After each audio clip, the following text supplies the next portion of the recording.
Aloha and welcome back to another video. This is Shadow Warrior. I'm playing Shadow Warrior, the original game, but it's the redone version, technically, Redux.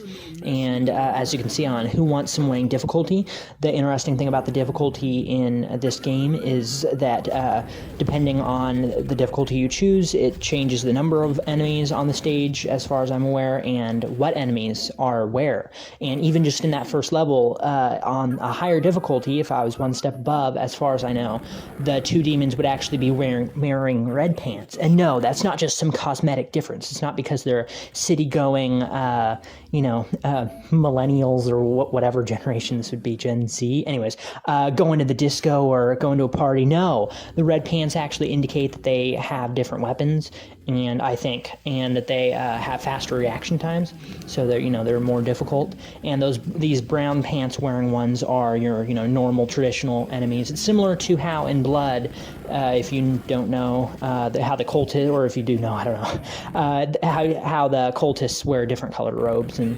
speaking of Blood, man, I love these build engine games. Shadow Warrior is probably, I don't know, it's tough because I don't know which one's my favorite, right? Because Blood, I think each one does different things better than each other, and I think each game has its own flaws, and each title of the three, Duke Nukem 3D, Blood, and Shadow Warrior, I think each one has their own pros and cons, and they kind of counteract each other quite well.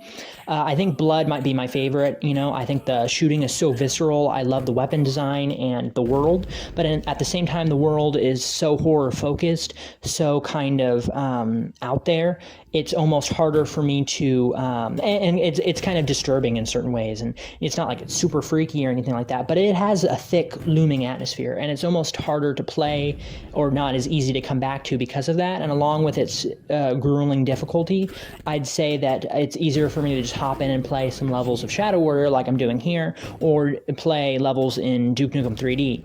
So if anything, it's like I really like Blood, but at the same time, those other games, I prefer their atmosphere, and especially with Duke Nukem. Duke Nukem 3D, I think, has the best atmosphere and world of all three. Not necessarily the best, but the one I prefer the most. I think Blood almost might be the most refined of its world, but Duke Nukem 3Ds, I like the sci-fi setting. I'm a sci-fi guy, and I enjoy the plot and everything else like that, the cheesy action atmosphere that it has, and kind of lines that it uses, and it's just so fun and easy to hop in and play. But I'd almost say that Shadow Warrior is in between, in a sense, because I like its shooting better than Duke Nukem. Arguably, I almost might like its weapons the best, or its enemies especially. It doesn't rely on hit scanning enemies as much as Blood does, but it's also more difficult and more visceral than Duke Nukem is. So if anything, Shadow Warrior might have the best enemies, but at the same time,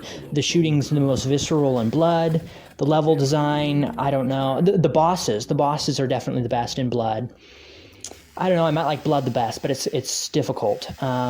If I had to just rank them, just, going off how I'm feeling today, because it switches, I'd probably say Blood's my favorite.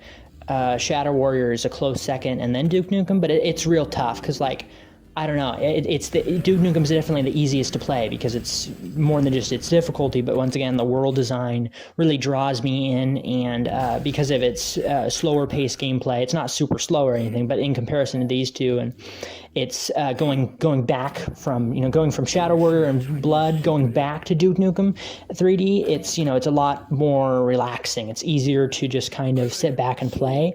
So if anything, I play that game the most of these three. I don't know. It's a tough one. It's a tough one. Tell me down below which build engine game is your favorite. I know I'm wrong, right? Tech War is the best, obviously. And what's interesting is that door here. I get lost in this area, but that door that that was behind that curtain area, actually, you can open it back up again after you go to where the train area is, but it's kind of weird because I don't really see why you'd need to loop back around. It allows you to loop back around to this area, but I don't really see necessarily why you'd need to. There's those, and see that guy's hanging there. I always wondered who tied him up there, right? Was it the demon creatures? What was the point of them doing that? Zilla's Onslaught, I don't know what they're demons, but I mean, I don't know what their names are specifically. I think Shadow Warrior, if I was to keep talking about which game's the best, I think Shadow Warrior might have the best enemies. I talked about that a little bit, especially in comparison to Blood, because although Blood has some cool enemies, it really relies on hit scanning enemies, and it can get pretty infuriating at times because of that. And Duke Nukems are fun, especially in their design, but aesthetic design.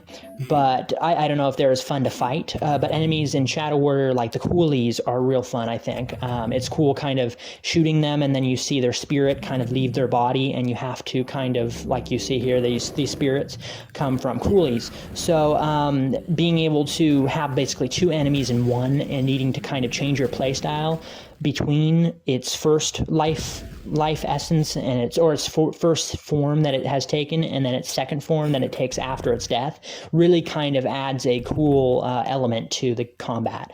And that's just one example. There's other enemies, such as you'll see here in just a second, a shadow demon creature thing that is super difficult. What's interesting is it uses the fire blast that you'll see in just a second that it emits is actually a fire mode on a weapon that you can pick up later on in the game.